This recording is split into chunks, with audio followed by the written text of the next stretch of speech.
everybody, I'm Lucy, welcome back to my channel, and today I have my top 5 dystopian recommendations for you all. So as you know, I am a huge YA reader. I love dystopian, and there's something about the genre that's really kind of fast-paced, gripping, and I often find dystopian books very hard to put down, and that's one of the reasons that I adore them so much. So I wanted to pick out today some of my favourites, and also some novels that are brilliantly dystopian but that you might not have read before. So this video is actually to tie in with the blog talk for The Ship, and this is by Antonia Honeywell.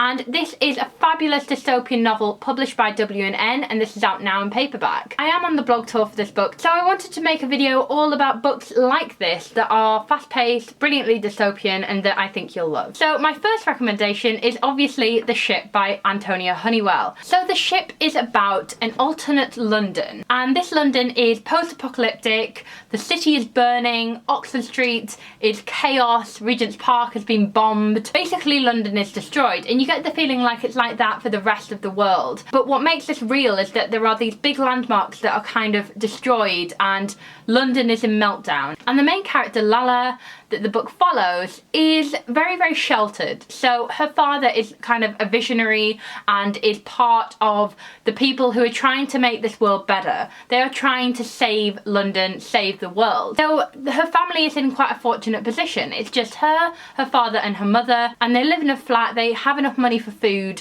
they're in quite a fortunate position. And her father is somebody who invents this kind of program called the Dove, and this is where security cards are introduced. There's kind of a lockdown on monitoring people and making sure that the right people are who they say they are. And if you don't have one of these cards, then you're basically not a person and you don't have rights.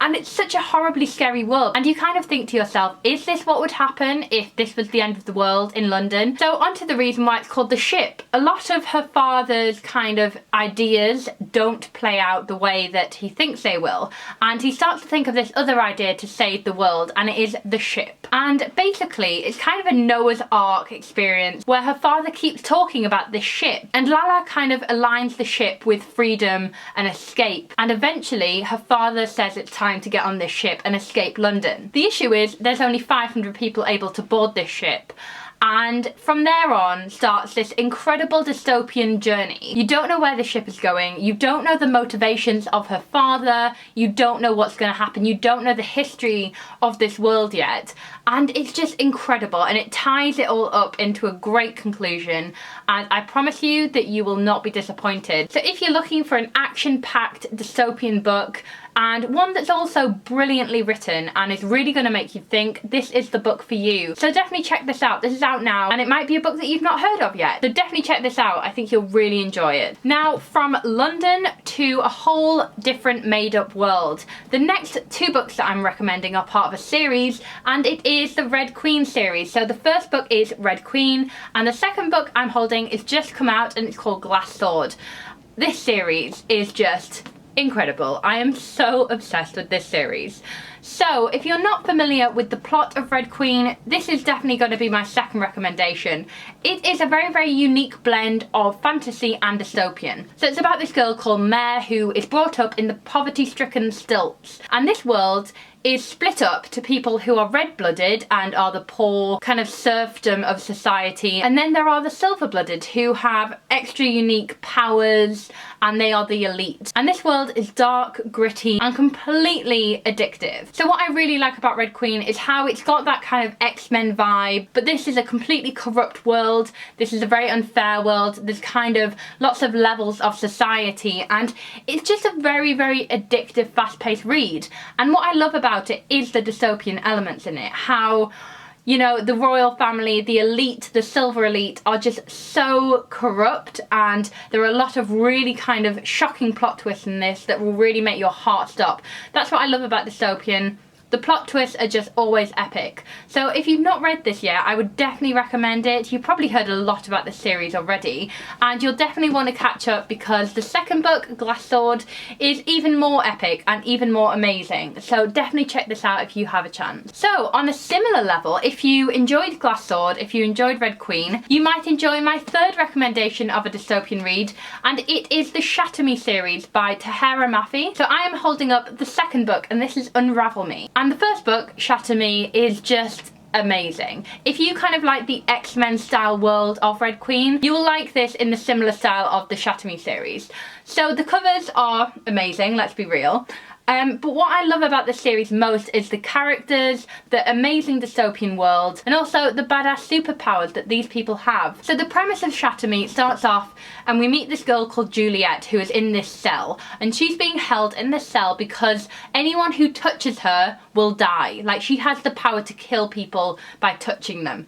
That's an amazing premise. And she has kind of these amazing powers, but the thing is, she's grown up loathing herself and being scared of herself. So she is captured and she is kind of used as a weapon for this corrupt society. And what happens is just truly amazing. You don't see anything in this series going the way that it does, and the plot twists are amazing, but also the characters are just amazing, and I'm so in love with this series. This is like addictive reading at its best. I think I raced through the first book in like 3 hours. So you definitely need to try out this series if you haven't already. I'm sure you've heard it raved about on YouTube, but definitely check this out. The whole series is amazing, and the conclusion is already out and it's amazing. So definitely do check out this series. Now, the fourth book that I really want to recommend is another dystopian post-apocalyptic series, but this time it's with angels, and this is the Angel Fall series. So this is the third and final book in the series, End of Days. And I am so hooked by this series. I recommend it to everybody and I am obsessed. So the first book, Angel Fall by Susan E.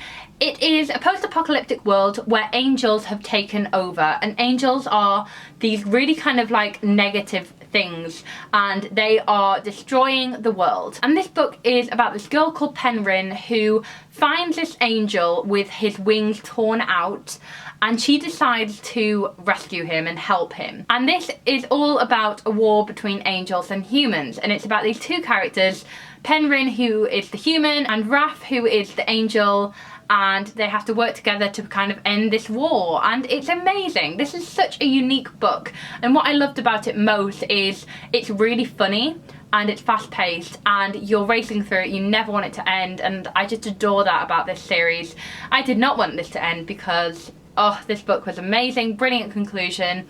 And the first book, Angel Fall, is one of those books that, again, I recommend to so many people, because if you've never read dystopian before, if you're looking for a new dystopian read, it's a book that will really capture your interest and just get you hooked. So definitely check out this series if you haven't yet. And finally, my last dystopian recommendation is The Jewel, and this is by Amy Ewing. And this book is a funny one because it's got all the components of a very stereotypical dystopian novel, but I find that it does something a little bit different. It's a bit more grittier.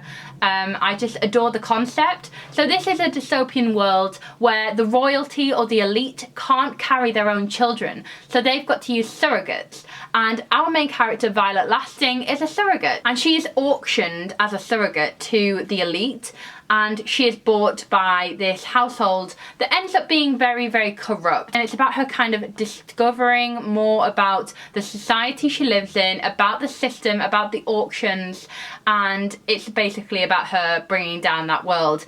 It's amazing, and I really, really enjoyed this novel when I read it. The second book, The White Rose, is already out, and I haven't got around to reading that yet, but I know I'm going to enjoy it. And if you like a really edgy dystopian read that is kind of very kind of twisted, I think you'll like this a lot because it's a really engrossing book and it hooked me from the offset. So guys, that was my dystopian recommendations video, all to tie in with the blog talk for The Ship. And I really want you guys to check out this book if you haven't already, because it's really, really great. And if you like all those dystopian books that I was talking about before, I think you'll like this one. So guys, thank you so much for watching. Definitely check out the books I suggested. They'll be in the down bar below. And thank you again for watching. I'll see you in my next video. Bye!